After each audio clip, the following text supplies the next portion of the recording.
आज हम लोग क्लास 10 विषय हिंदी में जो सूरदास जी द्वारा रचित जो पहला पद है, जिसके भावार्थ को हम पिछले वीडियो में पढ़ चुके हैं, जान चुके हैं। आज उस पद से संबंधित जो प्रश्न है, हम उन प्रश्नों को देखेंगे और उनके उत्तर भी जानेंगे। जैसा कि सूरदास जी द्वारा रचित जो पहला पद, उद्धव तुम हो अति बड़ भागी, हम लोग कल पढ़े थे, उसके भावार्थ को जाने, जिसमें मैंने बताया था कि गोपियां उद्धव को व्यंग्य कर रही हैं और कह रही हैं कि हे उद्धव, आप बड़े ही भाग्यशाली हैं जो श्री कृष्ण के साथ रह करके भी, श्री कृष्ण के पास रह करके भी उनके प्रेम से क्या है, वंचित है।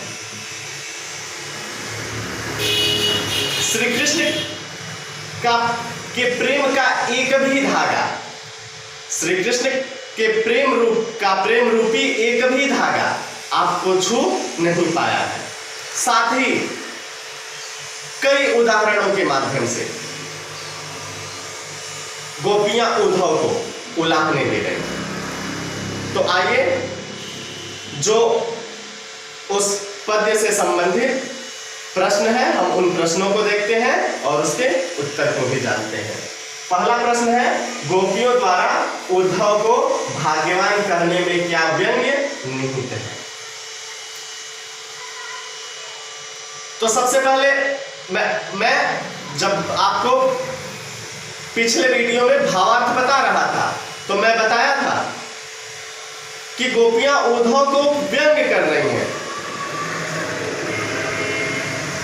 और कह रही हैं कि आप बड़े ही भाग्यशाली हैं। जो यह प्रश्न पूछा है उसमें पूछा है कि गोपियों द्वारा उद्धव को भाग्यवान कहने में क्या व्यंग्य निहित है, तो हम इसका उत्तर क्या देंगे? हम इसका उत्तर देंगे कि गोपियों द्वारा उद्धव को भाग्यवान कहने में यह व्यंग्य निहित है कि वास्तव में उद्धव भाग्यवान न होकर के क्या है, भाग्यहीन है।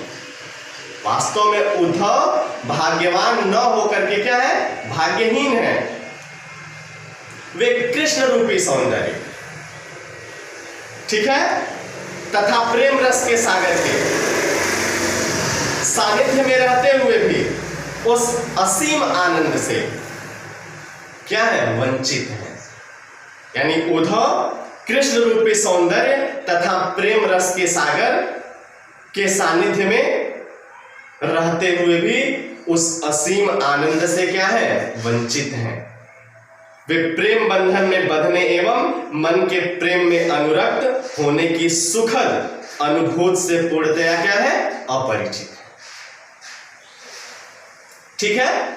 दूसरा जो प्रश्न दिया है, उद्धव के व्यवहार की तुलना किस किस से की गई है? मैं जब भावार्थ बता रहा था तो बताया था कि गोपियां तमाम उदाहरणों के माध्यम से उलाहने दे रहे हैं।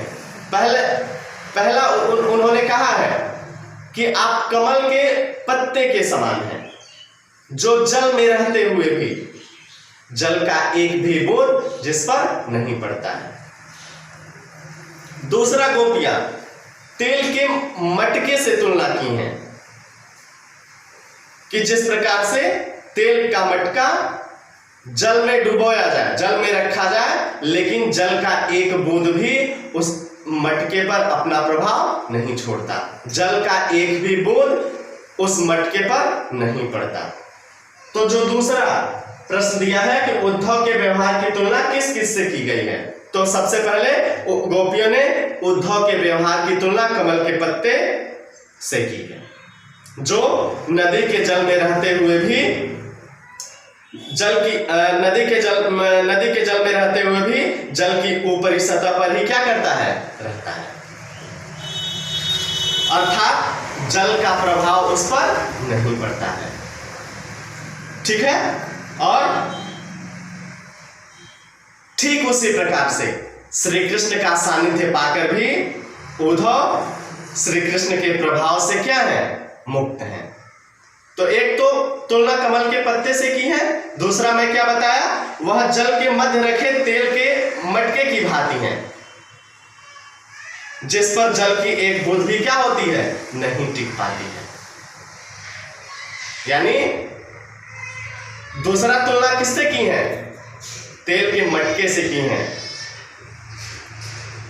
तेल लगे हुए मटके से की है, जो कि जल के मध्य रहते हुए भी जल का एक भी बूंद उस पर नहीं टिक पाता है। ठीक है, उद्धव पर श्री कृष्ण का प्रेम भी अपना क्या कर पाया है, अपना प्रभाव नहीं छोड़ पाया है। तीसरा जो प्रश्न है, गोपियों ने किन किन उदाहरणों के माध्यम से उद्धव को उलाहने दिए हैं। तो अभी तुरंत मैं बताया कि गोपियों ने कमल के पत्ते, तेल की मटकी और प्रेम की नदी के उदाहरणों के माध्यम से उद्धव को उलाहने दिए हैं। ठीक है, गोपियों का कहना है कि वे कृष्ण के साथ रहते हुए भी प्रेम रूपी नदी में उतरे ही नहीं, अर्थात साक्षात प्रेम स्वरूप श्री कृष्ण के पास रहकर भी वे उनके प्रेम से क्या है, वंचित हैं। तो आज हम लोग जो उद्धव तुम हो अति बड़भागी, जो सूरदास जी द्वारा रचित जो पहला पद हम लोग पढ़े थे, उससे संबंधित जो प्रश्न थे उन प्रश्नों को देखें और उनके उत्तर जाने। आज के वीडियो में बस इतना ही। धन्यवाद।